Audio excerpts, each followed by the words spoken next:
What's up, TUMNAD lectures? In this video, we are taking a look on the study of what we call blood centrifugation process. If you find this video helpful, please make sure to like the video, comment down in the comment section, and please subscribe. Let's go ahead and get started. So now in this video, we are taking a look on the study of what we call blood centrifugation process.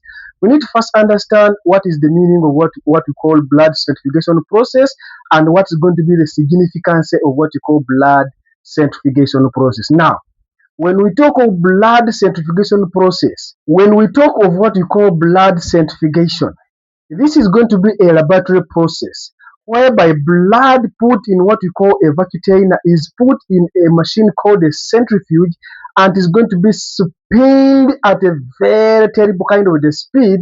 And the significance of this is to make sure that we separate what we call the components of what we call of the blood according to what we call to the density. This is where we're going to be seeing the cellular component of what we call the blood going down as the liquid part of the blood going up. What am I meaning? You can take a look at this by yourself and see exactly what I mean when I talk of what we call blood centrifugation process. Have a look at this one by yourself.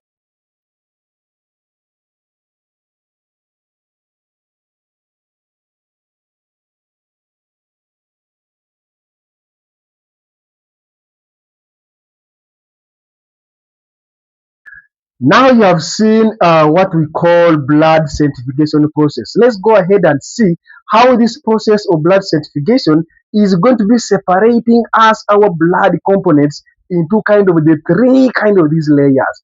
When you come over here, you're going to be seeing our blood, which is going to be put in this kind of beautiful kind of the container, and this container is going to be containing, let's first pretend, it's going to be containing 1 ml of what we call of blood.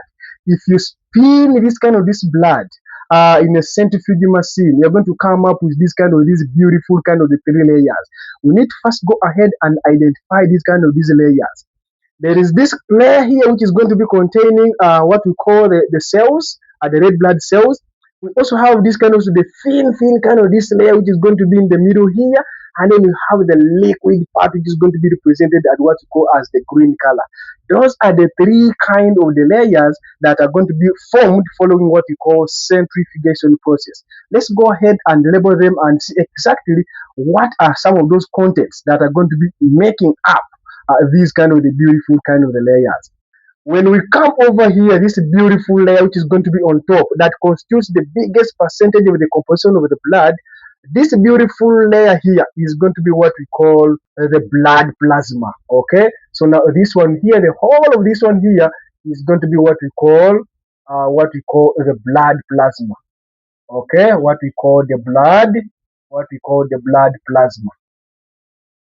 Now, when we talk about the blood plasma, it is going to be constituting the biggest percentage of what we call the blood. It's going to be contributing approximately around 55%. Okay, it's going to be contributing around 55% of what we call of the whole blood. What is very unique with this kind of the blood plasma is that this blood plasma is going to be yellowish. Okay, it's going to be yellowish. It's going to be yellowish in color. Have a look at what you call the blood plasma.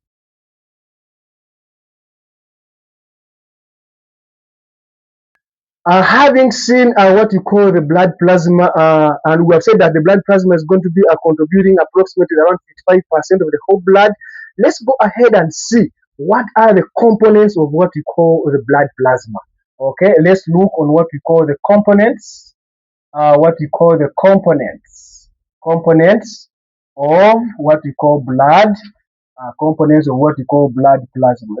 The first one, which is so much important, is that the blood plasma is going to be approximately around 92%. It's going to be 92% water.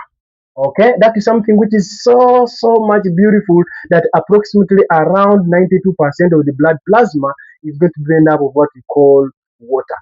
Another beautiful thing is that approximately around 7% is going to be constituting of what we call plasma protein. Okay, what we call plasma protein. Now, What are those kind of examples of the blood plasma protein that are going to be contained in what we call the blood plasma? The examples that are so much important, the one which is so much common is what we call albumin. Okay, is what we call the albumin, which is going to be contributing the biggest percentage of what we call the blood plasma that plays a beautiful role in what we call maintenance of what we call the oncotic pressure. Another classic example of what we call the plasma protein is going to be what we call the globulin. Okay, and of course, the globulin, a classic example is going to be what we call the immunoglobulin, which are going to be aiding in what we call the immunity. And even also have another kind of the plasma protein, which contributes a small percentage, but it's also super very important, and that one is what we call fibrinogen.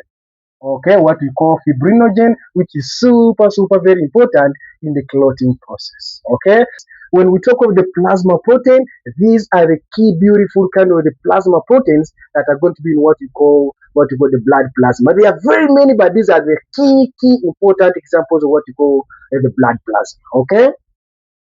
Another example of the components of what we call the blood plasma is going to be what we call electrolytes. Okay, what we call electrolytes. And of course, when we talk of electrolytes, we are going to be having quite many, but the most important ones is going to be what we call the sodium, what we call the potassium, what we call the calcium, what we call the chloride, magnesium, the bicarbonate, and a lot of other kind of the electrolytes that are going to be contained in what we call the blood plasma. Another example of what we call the blood plasma is going to be what we call the nutrients. Okay, it's going to be what we call the nutrients. And when we talk of the nutrients, here we are going to be having the glucose, the amino acids, the lipids, and all the vitamins, and all those kind of examples are going to be contributing on what we call the blood plasma. Another one is what we call the gases. Okay, what we call the gases. And when we talk about the gases, you're going to be having quite a number of the gases, what we call the CO2, and all other kind of what we call the gases are also going to be in what we call the blood plasma. Okay, and then another kind of the component of the blood plasma is going to be what we call hormones. Okay, it's going to be what we call hormone. You're going to be having a quite number of different kinds of the hormones that are going to be rotating in what we call blood plasma. And then the last one is going to be a lot of what we call wastes. Okay, a lot of what we call waste. For example, what we call urea. Okay, so now those are some of the key components of what we call of the blood plasma. Now, the question is, when we talk of blood plasma, and then what we call blood serum. What is going to be the difference between what we call the blood plasma and what we call the serum? What is going to be unique between the blood plasma and blood serum is that blood plasma is also going to be containing this beautiful kind of the component which we call the clotting factor. That is something which is so much special. Okay, it's going to be containing what we call the clotting factors. When we talk about what we call the blood serum, serum is going to be blood plasma without clotting factor. That is something which is so much special. That in blood serum we do not have what we call the clotting factors, but the rest are going to be there as, like, for example, what we call the blood plasma, meaning that blood serum is going to be having no clotting factor. That's going to be the unique feature which differentiates it from what we call the blood plasma. So that briefly covers the topmost layer, which we said is what we call the blood plasma. Looking on this kind of this thin kind of this layer, this second layer number 2. This second layer here is so much special. Now the question is, how do we call this beautiful layer here? This beautiful layer is going to be containing two types of the cells, but this beautiful layer here is what we call the Buffy coat. Okay, is what we call the Buffy coat. And this Buffy coat is going to be accounting for approximately less than 1%. Now, the question is, this Buffy coat, what does it contain generally? This Buffy coat is going to be containing two types of the cells. What are the two types of the cells? And the first one is going to be what we call white. It's going to be what we call white blood. It's going to be what we call white blood cells. And then another one is also what we call the platelets. Okay, what we call the platelets. These are the two types of the blood cells that are going to be making us this beautiful thin kind of the layer, which is going to be residing in between the blood plasma and this lower kind of the layer, and this which we are calling the buffy-coat, contributing approximately less than 1% of the entire whole blood. It is such another beautiful thing. So now we shall go ahead and dig into the detail of what we call the white blood cells and what we call the platelets. Okay.